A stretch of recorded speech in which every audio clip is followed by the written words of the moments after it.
I'm not hearing enough of the reparations talking heads discuss enough about the psychological damages. You know you can get far more from what you're owed psychologically than you can ever get for 243 years of unpaid labor on the plantation. The psychological damage is what affects us the most. Every time you see a black man with a white woman, that's psychological damage. Every time you see a black woman with a blonde wig on her head, that's psychological damage. Every time you see a little black boy or girl playing with a white doll instead of a black doll, that's psychological damage. When you see a black man take the life of another black man, that's psychological damage. America owes us more for the psychological Holocaust than she can ever owe for the labor. So we need to talk more about that. In addition to that, I don't hear nobody talking about the role the Arabs played in the transatlantic slave trade. I don't hear anybody talking about the role that the European Jews played in the slave trade. I don't hear nobody talk about the role that the Catholic Church played in the slave trade. If we're going to talk about reparations, bring every group that was responsible, those who financed the slave ships. That'd be Nigerians too, though. Okay, let's talk about that. There was participation from some African kingdoms. We know that Dahomey, for example, which was popularized in the Lion King movie. The Woman King movie. There was some African participation, but guess what? The transatlantic slave trade was a European operation. It was controlled. It grew. It was financed by Europeans.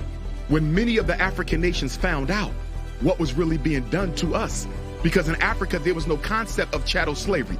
There was no such thing as owning people forever. There was no such thing as perpetual ownership of an entire family line or a bloodline. You understand? There was no such thing as being dehumanized. European slavery stripped African people of our humanity. There's no precedent for that in the world before European chattel slavery. They didn't know what they were getting into. They were wrong and can be held accountable. But let's not take the onus off of the true power structure behind slavery, and that was the white man. I need to say Portuguese. Oh, Portuguese was in it, the Dutch was in it, the Italians was in it, the Germans was in it.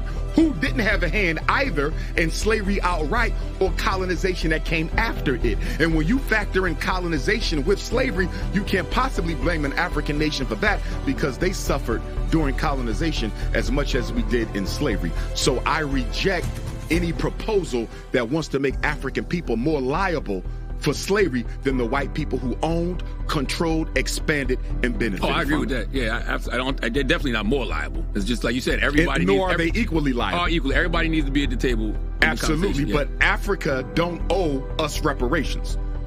They owe us as a people internal reparations, just like we owe ourselves as a people internal reparations. Here's what I want to say. We are entitled to reparations. We will get it. But let us be clear something. Money isn't going to fix many of the problems that we have. Money isn't going to stop the back and forth accusations and tearing down that's going on all over the internet between black men and black women. Money not going to stop that. Money ain't going to make the black man love the white woman anymore. You understand me? Money is not going to remove the self-hatred complex that so many African people have within us. There's so much that we have to do on our own that money cannot buy.